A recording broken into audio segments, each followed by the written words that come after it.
Merci, Monsieur le Président. Monsieur Diabo, j'ai lu ce que vous avez écrit dans le journal des politiques autochtones. Vous avez dit que, exclus de ce procès, comme c'est toujours le cas, étaient les détenteurs de droits autochtones, les peuples autochtones de partout au pays qui n'ont pas été consultés. On n'a même pas montré une ébauche. Et maintenant, le gouvernement Trudeau veut faire adopter rapidement cette loi alors que le Parlement résume en janvier 2021. D'autres témoins ont dit la même chose. Une soumission de l'Assemblée des Premières Nations Québec-Labrador a estimé qu'ils étaient contraints d'accepter ce projet de loi.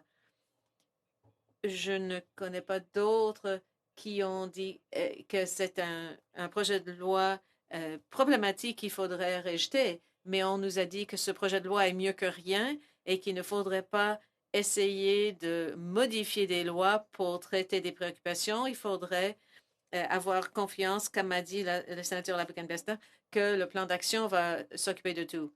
Qu'est-ce que vous pourriez suggérer? Est-ce qu'on permet au projet de loi de se faire adopter ou euh, est-ce qu'on confronte les préoccupations que vous avez soulevées?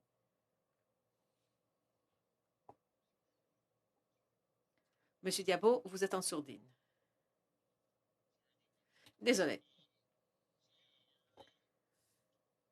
Eh bien, nous, on croit que si le projet de loi C-15 devient loi fédérale, on va recommander aux collectivités de s'organiser pour résister à la loi, pour exercer leur souveraineté et autonomie gouvernementale, pour mettre en cause la compétence du fédéral, parce que les compagnies vont vouloir exploiter des projets sur les terres des Autochtones sans le consentement libre, éclairé et préalable des Autochtones.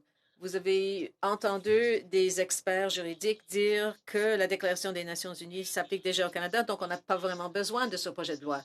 En ce qui concerne le processus de consultation, le Canada, et je crois que les représentants vous l'ont déjà dit, peut-être c'était le ministre Lametti ou d'autres, qui vous ont dit qu'ils ont parlé au groupe essentiel étant les trois organismes autochtones nationaux ainsi que des groupes de traités modernes. Voici les groupes clés d'après eux. Et ils ont engagé des discussions avec eux, mais d'après le tribunal, les tribunaux canadiens ont dit que les détenteurs de droits sont des personnes dans les territoires. C'est eux qui détiennent les droits aux terres et aux ressources. Et on les a exclus.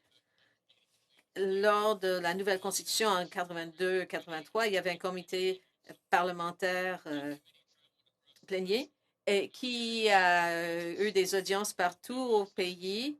Les gens pouvaient présenter leur point de vue sur la fin de la loi sur les Indiens et l'autonomie gouvernementale. On aurait pu faire pareil avec la Déclaration des Nations unies. Il faudrait donc retirer ce projet de loi et retourner parler aux gens qui se trouvent dans les territoires en question. Merci, Monsieur